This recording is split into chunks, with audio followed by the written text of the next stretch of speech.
Okay guys, so happy Friday. Kakatapos lang natin mag-work. Panahon na para magmotor dahil gabi na, hindi na din mainit. Dali natin ngayon si 401. Ayan, kung nakikita nyo, napakadumi, no? So pupunta tayo ngayon sa car washan somewhere in Karangalan, dito sa may Manggahan. Pero bago ang lahat, magpapagas muna tayo. So tara.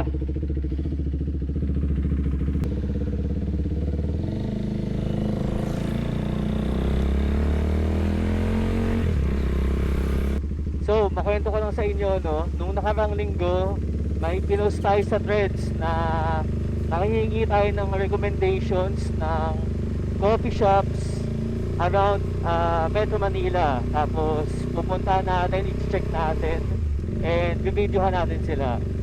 So I think today, dahil ngayon nagkaroon ako ng time, gagawin na natin yon. So yung pupunta nating coffee shop ngayon is yung 8 to 8 coffee shop. Balita ako may car wash din sila doon. Sakto-sakto ipapalinis natin ito si 401. Kaya tara, samahan nyo ako.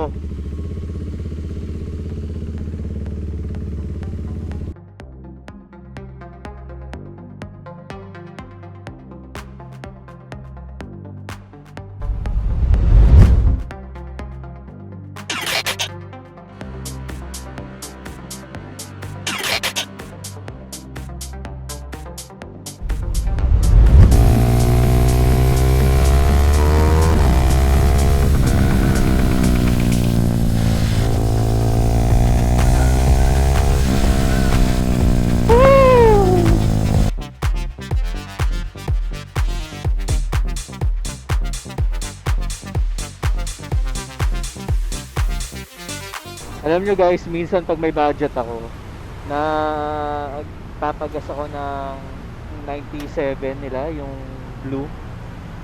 Wala lang, feeling ko kasi ang lakas niya eh. Or baka mali lang ako, pero parang ang lakas niya kasi sumunog, ang lakas ng power niya.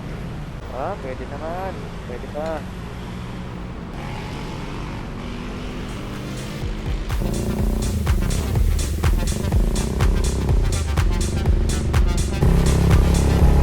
Doon tayo dumaan sa doon tayo dumaan sa Bella Paz. Diretso lang natin yun. Tapos ang tuktok natin Pamanggahan na.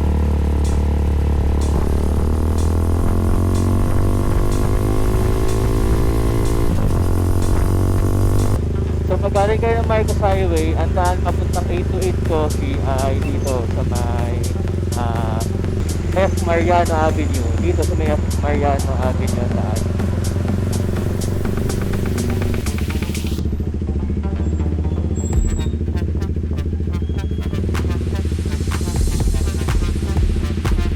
So guys, ito medyo malapit na tayo. So nagpas lang siya ng arko ng Karangalan Village. Nakikita nyo naman yan eh.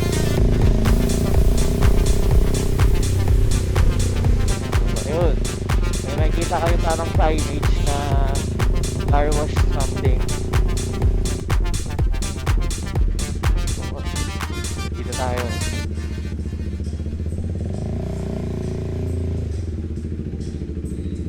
Eight to 8 coffee. Yan.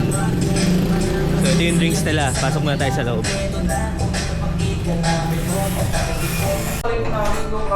Hi, good evening. Pinaka-late namin, alas 10. Kaso ngayon Sa car wash? Oo, sa car wash. Pero ang kasi, pag walang pumasok ng mga 8:30, 45. So na-late pala ako, no? Sa car wash. Nagkasarado na kami ng gano'n. Pero kung may pumapasok pa ng gano'ng oras, 8:30. Hindi pa naman ako nagpalinis. Simula nung last time na pumunta ako dito. Sayang. Ano lang kasi tao ko kayo, pinasara ko na kagad eh. Okay. Hi. I'm Leo pala, by the way. Okay lang? Sige. Kasi, I think ikaw ata yun or someone. Yeah. Oo.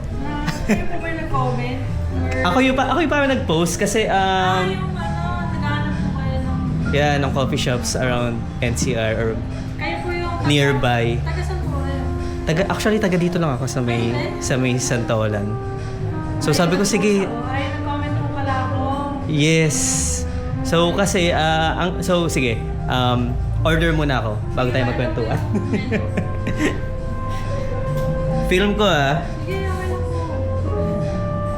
Americano.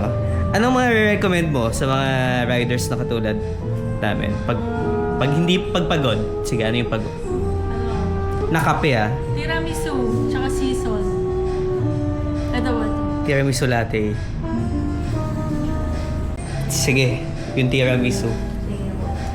na iced, yung large, yung 22. Kayo. What time? Until what time kayo? Ako po is Ah, 11. 11, okay. So mas nauna pa lang magsara yung car wash. Yung car wash. Ayan. Dara nag-comment. Oo, actually, ang goal is isa-isahin ko sila. Pero dapat may kasama ko yun, yung mga friends ko. Mga naka-motor din. But fortunately, wala kasi sila. So sabi ko, sige, dahil malapit lang naman ako dito, puntahan ko na. Para naghanap kasi kami ng ng new places, new spots. Kasi mahilig kami sa night ride, tambay. Oh. Ayun, hindi na abutan. Hindi na kasi nga kulang po yung car wash po. Ang cute naman ng ng shop.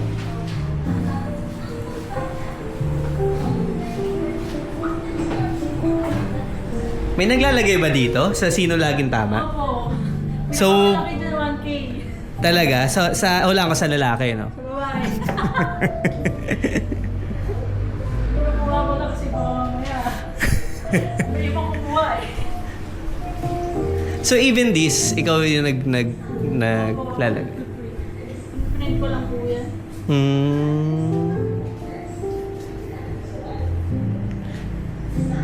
Anong tawag sa ganitong interior?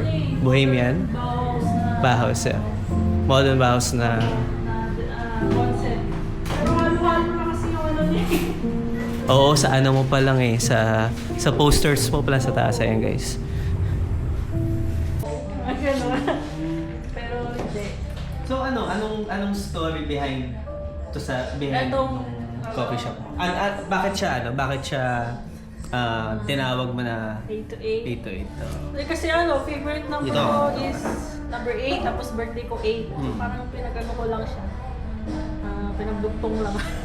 Kasi, May mga customer ka ba dito na dito nag-work? Parang meron. gana laptop, tapos Kailan ba yun? kaya sa hapon, ganyan. Last year, parang December, January. Doktor yun eh. Parang dito siya nagre-review. Ano yung parang familiar ka ba sa term na na USP? Yung unique selling point. Yung pinaka Unique sa unique na produkto mo na wala sa iba. Tingin mo ano yun?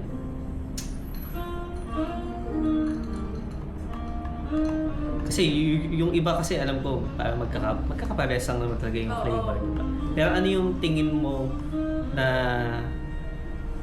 flavor Sabihin ko, mo na may recipe mo na tingin mo parang Sa tingin ko sa Ilan? nakakatalo sa coffee beans. coffee beans talaga. Yun talaga yung ko. Kasi halos naman lahat magkakaparehas kahit dito sa may coffee shop kasi din dito. So guys, I'm with Aya. Ay, Jamaica. Aya Jamaica. Salamat Aya for your insights din Yes. sa coffee shop mo. Kung gusto niyo dumalaw dito, located to sa Karangalan Pasig. Karangalan, Pasig. Dito sa may Manggahan ba to? Manggahan. Manggahan. Barangay Manggahan. Tapos sakto sa labas, ayan, may car wash din. So unfortunately hindi tayo nakapagpa-car wash kasi nga late na tayo dumating. Ayun si Kuya sa lalabas. Sama natin sa vlog. Oo. Kuya, kaway kayo dyan. Nasa video kayo. Ayan. So, ayan sila kuya. Unfortunately, hindi tayo nakapagpa-car wash ng motor kasi nga, late na tayo dumating. Pero sa susunod, mas madami kami boss sa susunod. Hindi lang ako. Baka mapuno natin to. Baka 10. So, ayun, ready nyo lang. So, ayun, thank you so much, Miss Aya. So, ito yung shop niya, kung mapapansin nyo. Sobrang cozy. Yeah. Cozy vibe. Tapos, may mga figurines siya dito na collections. Ito, mga BTS. Yan, mga McDo. And then, may photo wall siya dito. Na ikaw na yung nag-print eh. Ayan. Meron din doon, may selfie mirror pa doon. Uy, may mga sticker dito. Nalagay ko din yung iyo dyan. Ayan, so palagay natin yung sticker natin dito. Diyan. Tuwan ko siya. Yung in-order ko kanina is yung, ano yun? Tiramisu. Tiramisu latte. So, ayun yung specialty dito sa 828 Coffee. Pero may ibang coffee flavors din sila. Matcha, meron din. Matcha series. Sea salt matcha ang pinaka-bestseller sa matcha. Sa matcha series. Tapos may mga toast din sila. Bestsellers ko din to. And then, ayan, Graham Tiramisu. Isa na yung pasta mo? Ha? Ito pala yung pasta mo. Yan. Creamy tuna pesto pasta.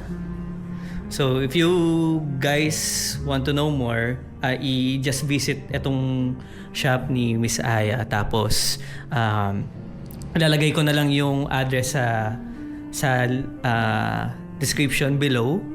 And then, ayun, maganda kasi dito, cozy yung place, tapos may car wash sa labas. So, hindi siya bitin sa mga riders na katulad natin. Kailan papunta kayo dito, madumi yung ano nyo. Yung motor, actually, ang dumi ng motor ko or nung motor ko. Pero unfortunately, hindi nga tayo nakapagpa-car wash. So, thank you so much, Miss Aya. You're welcome. Thank you din. Sige, tapusin natin yung vlog. Thank you, guys. Bye-bye. Bye-bye.